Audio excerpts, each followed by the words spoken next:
Let me tell you what confidence is not. It's not positive affirmations in the mirror. It's not fake it till you make it.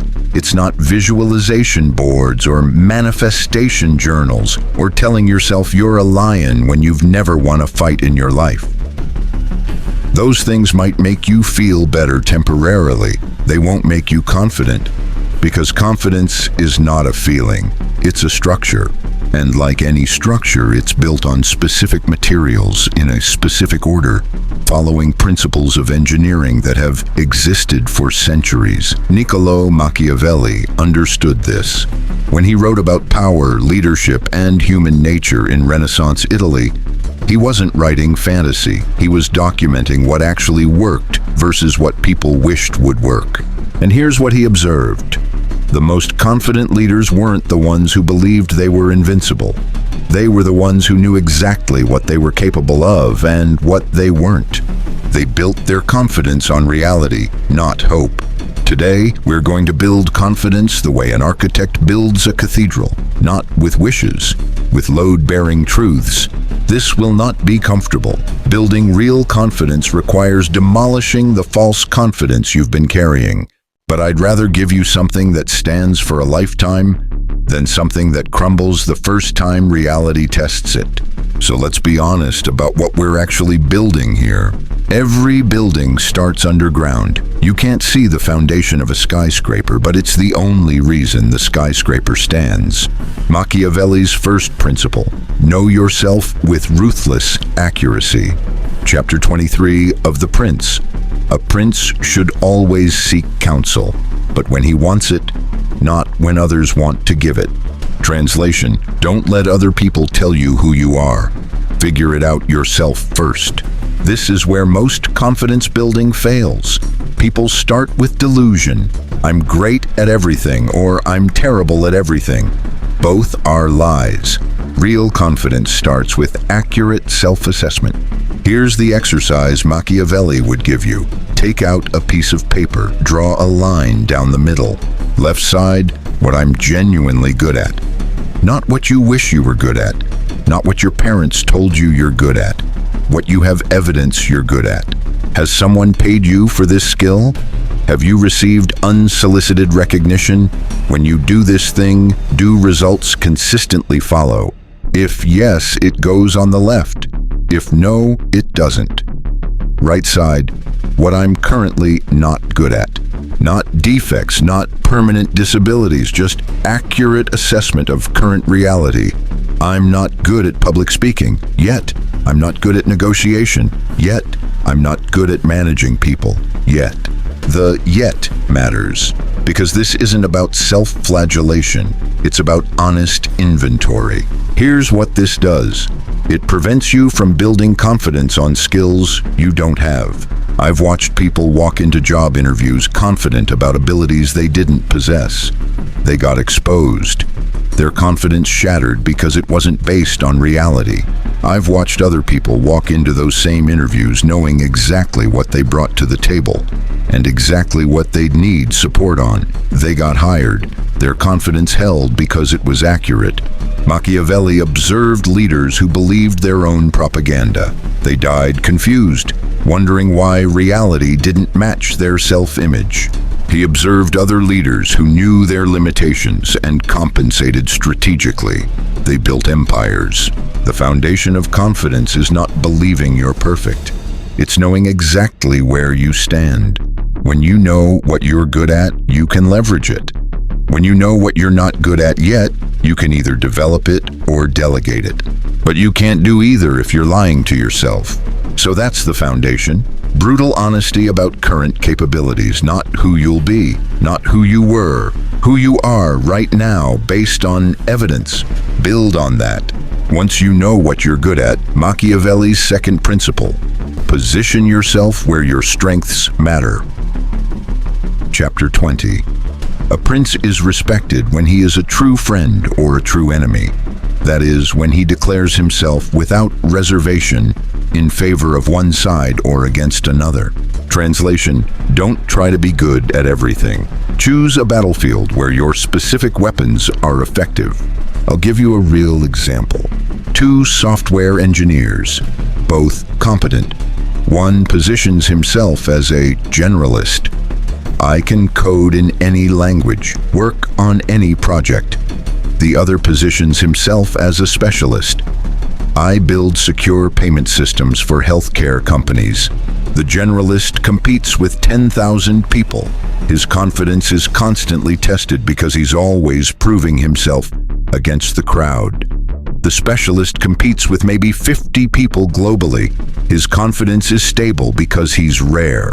Same skill level, different positioning, completely different confidence outcomes. Machiavelli would tell you, fight on terrain where your advantages are multiplied and your weaknesses are irrelevant. If you're brilliant at reading people but weak at spreadsheets, don't become an accountant, become a negotiator. This sounds obvious, but I've watched people spend decades trying to build confidence in roles that fundamentally don't suit their wiring. They wonder why they're insecure.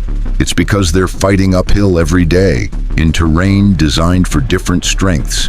Strategic positioning means put yourself in situations where what you're naturally good at is exactly what's needed. When you do this, confidence isn't something you have to manufacture. It emerges naturally from repeated success. You're not faking confidence. You're experiencing it as the natural result of being good at something that matters in your environment. That's the first floor. Know your strengths, then position yourself where they matter most. Here's where most people plateau. They find their strength, they position strategically, they achieve some success, and then they stop taking risks. Machiavelli's third principle, confidence grows through calibrated risk, not safety. Chapter 25. Fortune is the arbiter of half the things we do, leaving the other half or so to be controlled by ourselves. Meaning, you can't control everything, but you can control whether you act or hide. And here's what he observed. Every time you successfully navigate risk, your trust in yourself increases. Not reckless risk, calculated risk. The difference, reckless risk, betting your life savings on lottery tickets. Calculated risk, starting a side business while keeping your job. Reckless risk, quitting your job to follow your passion with no plan. Calculated risk, building skills for a year, saving 6 months' expenses, then making the transition. Calculated risk has 3 components. 1, downside protection. What's the worst that can happen? Can you survive it? If you give a presentation and it goes badly, you're embarrassed but alive. That's survivable risk. If you invest your retirement in cryptocurrency, lose it all, and can't recover, that's potentially catastrophic. That's reckless. 2, skill development. Does this risk teach you something regardless of outcome? If you apply for a job you're slightly underqualified for, even if you don't get it, you learn what the interview process is like. You gain data, you improve. That's a good risk. You win either way, job or education. 3, incremental escalation. You don't go from 0 to skydiving, you build up. You speak to 5 people, then 15, then 50, then 500. Each success builds the foundation for the next level of risk. This is how Machiavelli advised princes to expand territory. Win a small battle, consolidate. Win a slightly larger battle, consolidate, build momentum. Not bet everything on one massive campaign. Here's the emotional reality. Every time you take a calculated risk and survive it, you realize you're more capable than you thought. You thought the presentation would kill you. It didn't. You survived. You thought the difficult conversation would end the relationship. It didn't. You both grew. You thought trying and failing would destroy your confidence. It didn't. You learned and tried better next time. Each of these experiences deposits proof in your self-trust account. And that, not affirmations, not visualization, is what builds real confidence. earned self-trust through successfully navigating calibrated challenges. Now we get to the part everyone thinks is confidence: the presentation. Machiavelli's fourth principle, and this is the controversial one: perception matters as much as reality. Chapter 18. Everyone sees what you appear to be. Few experience what you really are. He's not saying lie. He's saying how you present your competence affects how much opportunity you get to demonstrate it. Real example: two consultants, equal expertise, same solutions. One presents findings in a disorganized 47-slide deck, stumbles through explanation, apologizes for taking up time.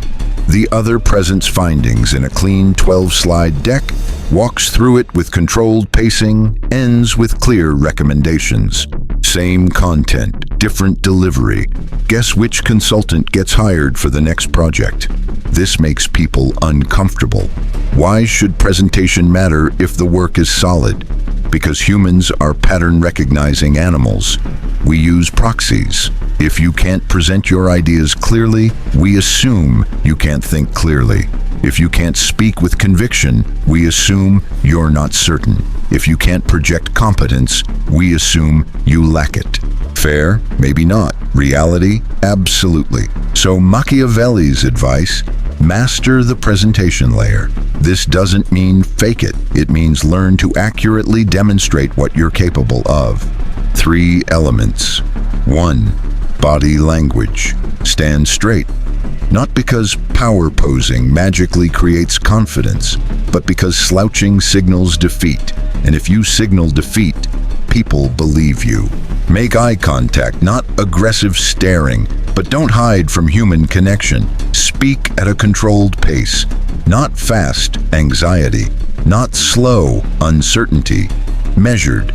2. Clarity of communication. If you can't explain your value in 2 sentences, you don't understand your value. Practice saying what you do, why it matters, and what results you create.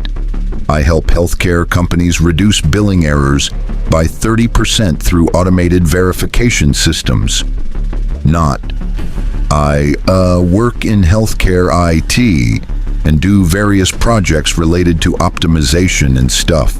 Clarity signals competence, vagueness signals confusion. 3. Controlled energy. You don't need to be extroverted, but you need to show you're engaged with what you're doing. Flat affect signals you don't care. Manic energy signals you're out of control. Controlled engagement signals competence. Now here's what makes this authentic instead of manipulative. You're not creating a false impression. You're ensuring your real capabilities are visible. If you're competent but can't demonstrate it, you're like a brilliant product with terrible packaging. The value exists, but nobody can access it. Machiavelli would say, that's your fault, not theirs. 3rd floor complete. Learn to present what you've built. Now for the ultimate level, building confidence that gets stronger when tested. Machiavelli's final principle. True confidence emerges not from avoiding failure, but from surviving it. He uses the metaphor of a river. Fortune is like a violent river which, when it is angry, floods the plains, casts down trees and buildings. Everyone yields to its fury, and nowhere can repel it. But then, nevertheless, men can make provision against it in times of calm by constructing banks and dikes. Translation: you can't prevent storms, but you can build a structure that survives them. And every storm you survive makes the next one less frightening. This is called anti-fragility, a concept that Machiavelli understood centuries before Nassim Taleb named it. And every storm you survive makes the next one less frightening. This is called anti-fragility, a concept that Machiavelli understood centuries before Nassim Taleb named it. Fragile, breaks under stress. Glass, robust, resists stress unchanged. Stone, anti-fragile, grows stronger from stress. Muscle, immune system, confidence. Here's how this applies to confidence. The fragile person avoids all risk of failure. Their confidence is high only because it's never tested. The first major failure destroys them, like stone weathering a storm, still standing but unchanged. The anti-fragile person uses failure as information. Each failure makes them more capable, like muscle tissue being broken down by exercise, then rebuilding stronger. I'll give you the real story. 26 years old, first business. I was confident, based on nothing. I'd read the books, I'd made the plan. I thought that was enough. 6 months later, the business failed. Not dramatically, just bled out slowly. Bad positioning, wrong market timing, expenses exceeding revenue. I had two choices. Choice 1. Interpret this as evidence I wasn't cut out for business. Fragile response, my confidence would shatter. Choice 2. Treat this as expensive education. Extract every lesson. Rebuild on better foundation. I chose the second. Not because I'm special, because I'd read Machiavelli and I understood. Failure is only final if you interpret it as verdict rather than data. So I did an autopsy. What did I misjudge about the market? What skills did I lack? What assumptions proved false? What actually worked that I should keep? 9 months later, second business, better positioning, better skills, more realistic timelines. It worked. But here's what mattered for confidence. The failure didn't destroy me. I survived it, learned from it, and came back stronger. That experience deposited more into my self-trust account than a dozen smooth successes would have. Because now I knew I can fail and recover, I can adapt, I can learn. That's anti-fragile confidence, not confidence that you'll never fail. Confidence that you'll survive and improve when you do. Machiavelli watched leaders who fell apart at the first setback. Their confidence was untested. It evaporated under real pressure. He watched other leaders who weathered multiple crises, adapted each time, and emerged more capable. The difference wasn't talent, it was interpretation. Fragile interpretation. I failed, therefore I'm a failure. Anti-fragile interpretation. That strategy failed. What does that teach me? Fourth floor complete. Build confidence that strengthens through adversity. So, let's review what we've built. Foundation. Brutal self-knowledge. Know exactly what you're capable of. No delusions, up or down. Reality as bedrock. Visual. Foundation glowing. Truth as base. Everything else built on honest. First floor, strategic positioning. Put yourself where your strengths matter. Fight on terrain designed for your weapons. Second floor, calculated risk. Take intelligent risks that build self-trust through survived challenges. Third floor, effective presentation. Learn to demonstrate your capabilities clearly. Make your competence visible. Fourth floor, anti-fragility. Develop confidence that grows through adversity. Learn from failure. Adapt. Return stronger. This is Machiavelli's architecture of confidence. Notice what's missing. No affirmations, no vision boards, no believing in yourself before you have reason to. Because Machiavelli didn't traffic in comfort, he trafficked in reality. And the reality is this: confidence is not a feeling you generate. It's a conclusion you reach based on evidence. Evidence that you know your capabilities accurately. You've positioned yourself strategically. You've survived challenges. You can present your value clearly. You can learn from failure. When those 5 elements are in place, confidence doesn't need to be manufactured. It exists as the natural result of having built something real. Now, the uncomfortable truth. This takes time. You can't build a cathedral in a weekend. The foundation alone, getting brutally honest about your current capabilities, might take months of self-reflection. Strategic positioning requires experimentation. You might try 3 environments before you find where you thrive. Calculated risks require courage each time, and you'll need dozens of them to build substantial self-trust. Learning to present well takes practice, thousands of hours of practice. And building anti-fragility, that requires actual failure, actual adversity, actual pain. There's no shortcut, but here's what makes it worth it. The confidence most people have is like a building made of cardboard. Looks impressive in photos, collapses in the first storm. The confidence you build, using Machiavelli's principles, is like a building made of stone and steel. Takes longer, costs more, requires more work, but it stands for a lifetime. And the person you become in the process of building it, someone who knows themselves, positions strategically, takes intelligent risks, presents effectively, and grows through adversity, that person doesn't need confidence tricks.